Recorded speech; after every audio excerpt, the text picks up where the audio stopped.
बिना जो जरूरतमंद है बिना काम के नहीं रहेगा। हम मजदूरी के बारे में भी विचार विमर्श कर रहे हैं।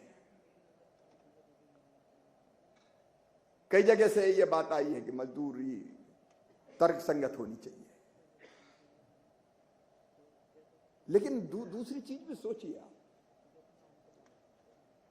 इस साल बजट में प्रावधान है 1,51,282 करोड़ रुपया केंद्र और राज्य का मिला के, ये 1.5 लाख से करोड़ से ज्यादा रुपया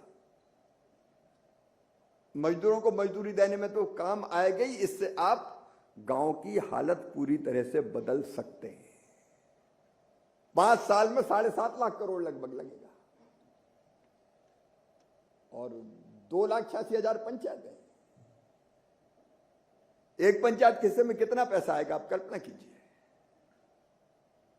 और इसका उपयोग अगर ढंग से हो गया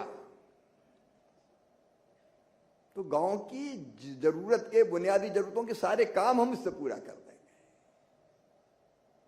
काम ग्राम सभा तय करेगी। मैं कोई योजना के बारे में लंबा नहीं बोलना चाहता, आज लंबा बोलना मेरा उद्देश्य भी नहीं है।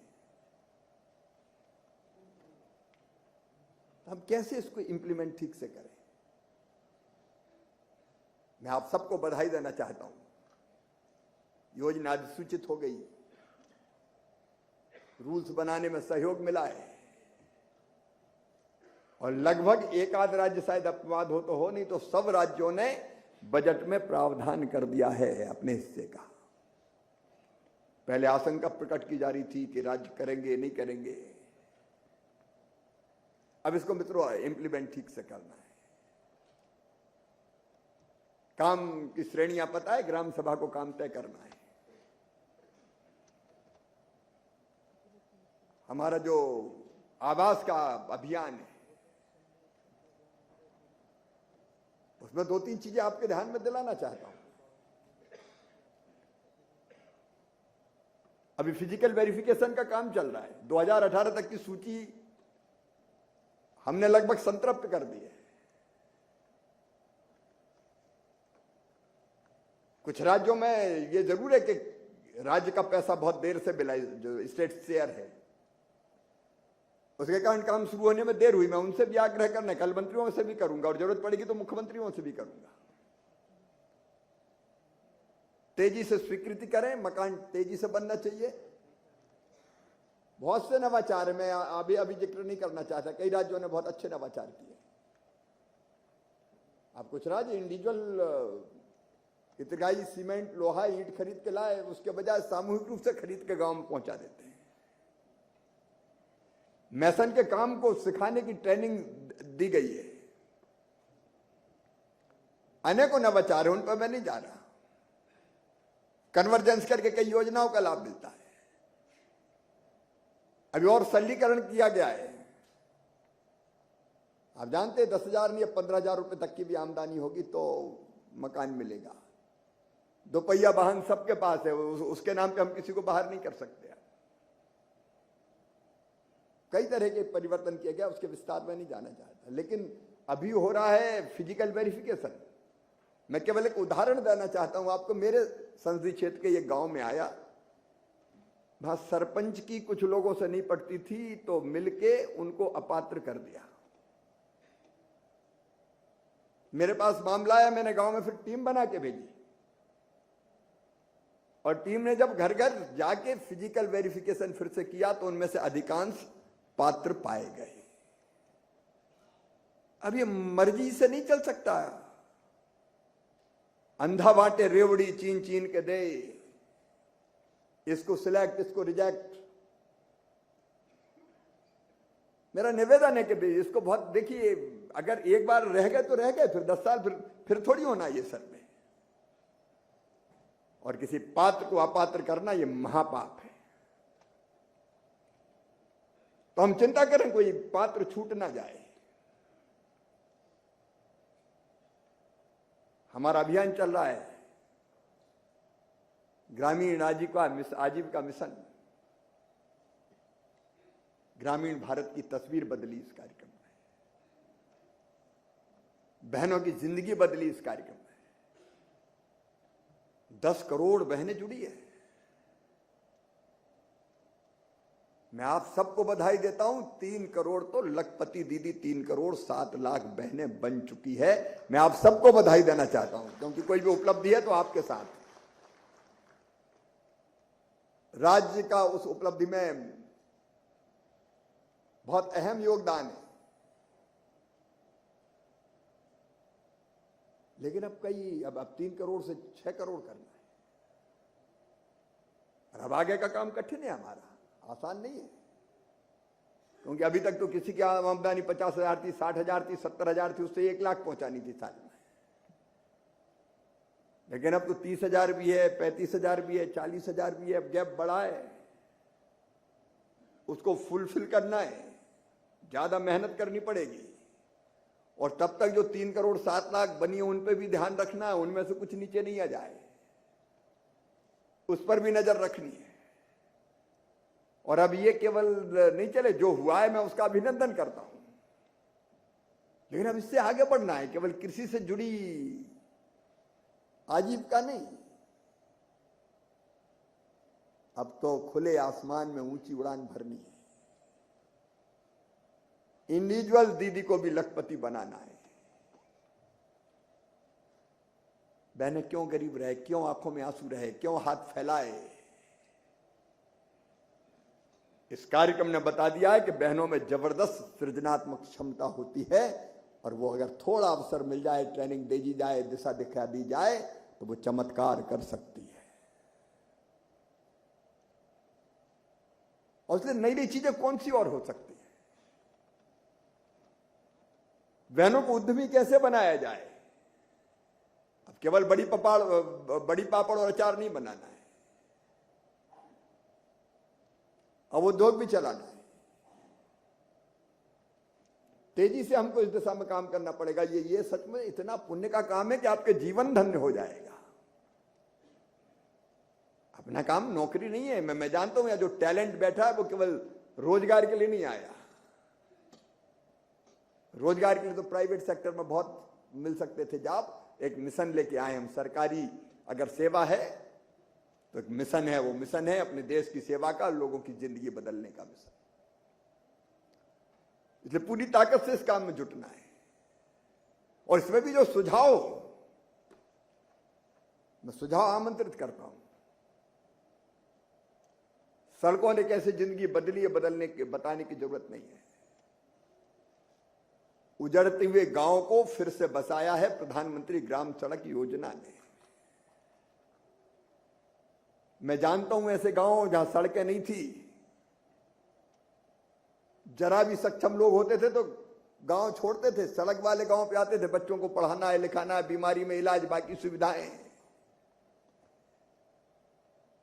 लेकिन मैं प्रणाम करता हूं पूर्व प्रधानमंत्री श्रीमान अटल बिहारी वाजपेयी जी को, जिन्होंने भारत के ग्रामीण भारत को बदलने के लिए प्रधानमंत्री ग्रामीण सड़क योजना लागू की थी। किसान कहते हैं हमें रेट ठीक मिलने लगे। कच्चे रास्ते से ट्रक जाता ही नहीं था गांव में। बीमार को खटिया पे धर के लाना पड़ता था। एक नहीं अनेकों जो निष्पक्ष विश्लेषण हुए उनमें कहा है। कई राज्यों की कई बेस्ट प्रैक्टिस है। कल समय मिला तो मंत्रियों के सामने जिक्र करूंगा। उन राज्यों को एप्रिशिएट करना चाहिए नई टेक्नोलॉजी का इस्तेमाल। प्लास्टिक बेस्ट से बेल्ट, सड़कों में उसका कितना बेहतर उपयोग हो सकता है। इन काम कैसे निश्चित समय सीमा में पूरा हो, बाधाएं कैसे दूर की जाए, कॉन्ट्रैक्टर और बाकी चीजें चंद्रशेखर जी भी बता रहे थे। मैं दोहराना नहीं चाहता। और वैसे ही दीनदयाल कौशल योजना, मुझे लगता है इसके स्वरूप को और व्यापक बनाने की जरूरत है। चंद्रशेखर जी ने कई चीजें बताई, उसमें अभी जो संख्या है, आरसीटी हो या उसका दीनदयाल कौशल योजना, जरूरत के हिसाब से अभी संख्या कम है। और अलग अलग चीजें कैसे जोड़ सकते हैं, कम समय में ट्रेनिंग देके, प्रशिक्षण देके स्किल्ड करने का, उस पर भी ब्रेनस्टॉर्मिंग होनी है।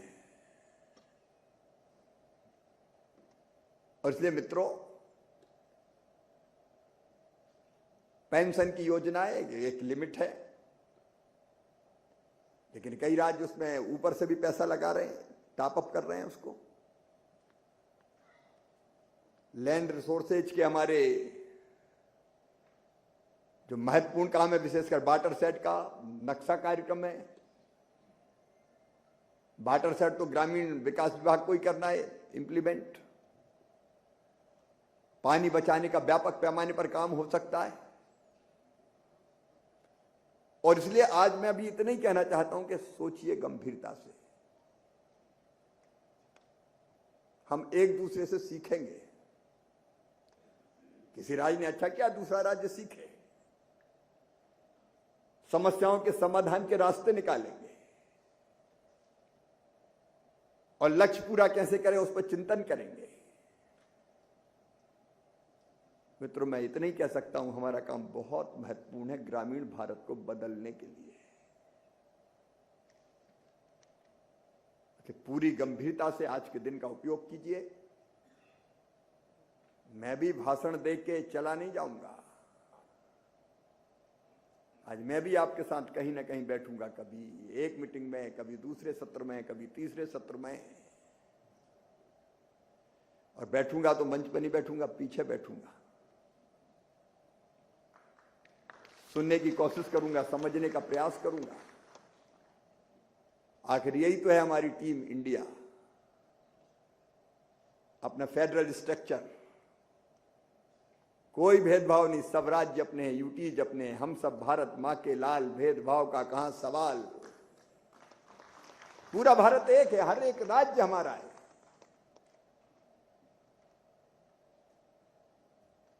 और एक नया भारत निकलेगा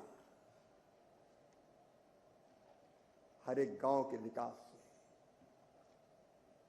काफी किया है, करना अभी बहुत बाकी है। तो आइए, बिना किसी विलंब के, खुले मन मस्तिष्क से, ऐसा मत सोचना कि फंस गए एक दिन भर तो बैठनी पड़ेगा, तो रोते गाते ऊंघते कैसे कब शाम के 6 बजे और निकल जाएं। काम को पूजा की तरह समझना। मैंने शायद पिछली बार एक कहानी सुनाई थी, वो सुना देता हूं फिर आप अपनी छोटी बैठक में। एक मंदिर का निर्माण हो रहा था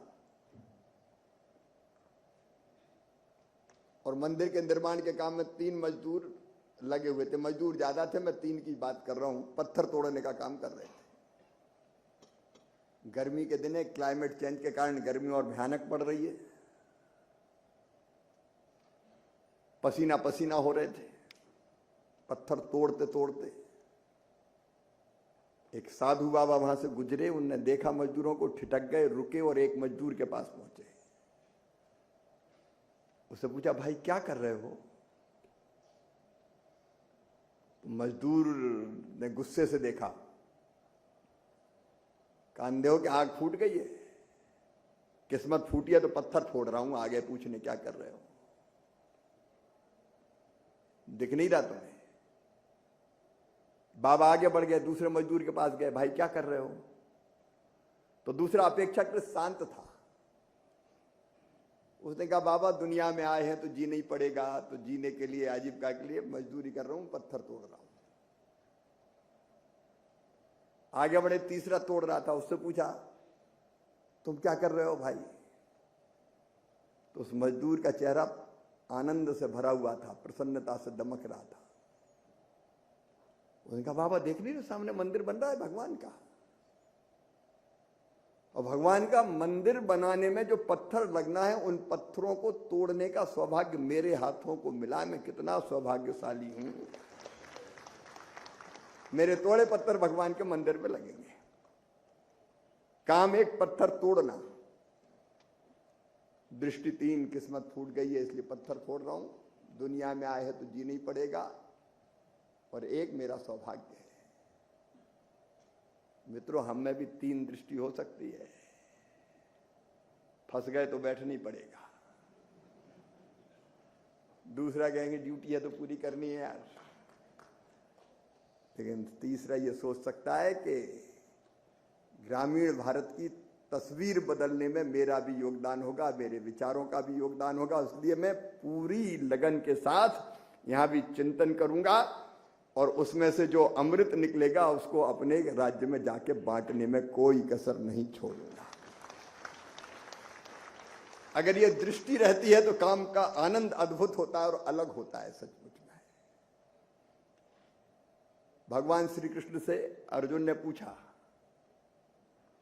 सात्विक कार्यकर्ता किसे कहते हैं, कौन सात्विक कार्यकर्ता? तो एक श्लोक जो मुझे बहुत प्रेरणा देता है, इसलिए मैं अंत में आपको सुनाना चाहता हूं। श्री कृष्ण बोले, मुक्त संगो अनहमवादी, धृति उत्साह समन्विता, सिद्धि असिद्धियों निर्विकारा, कर्ता सात्विक उच्चते। मुक्त संगो मतलब जो सबको समान मानता हो, राजनीति की भाषा में कहें तो गुटबाजी से दूर हो,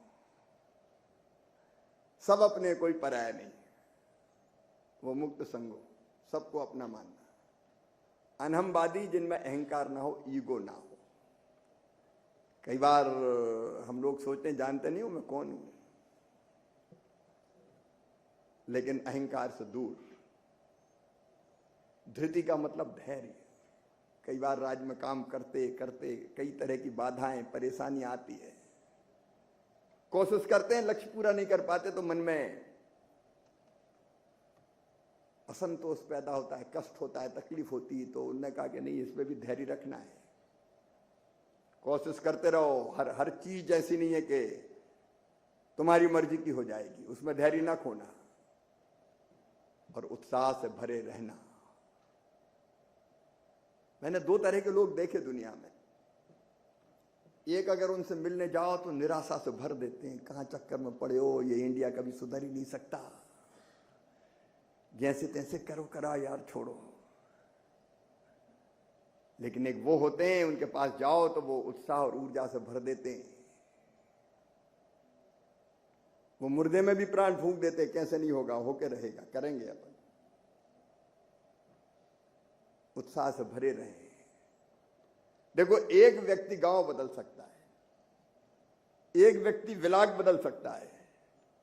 मैंने गांव बदलने वाले कई व्यक्ति देखे, आपने भी देखे होंगे। एक व्यक्ति पूरे गांव को परिवर्तित कर देता है। एक कलेक्टर अगर ठीक आ जाए तो पूरे जिले को बदलने का सामर्थ्य रखता है। ऐसे भी हमने कलेक्टर देखे कि जिनको आज पूछते हैं कि फलाने कलेक्टर साहब आए थे।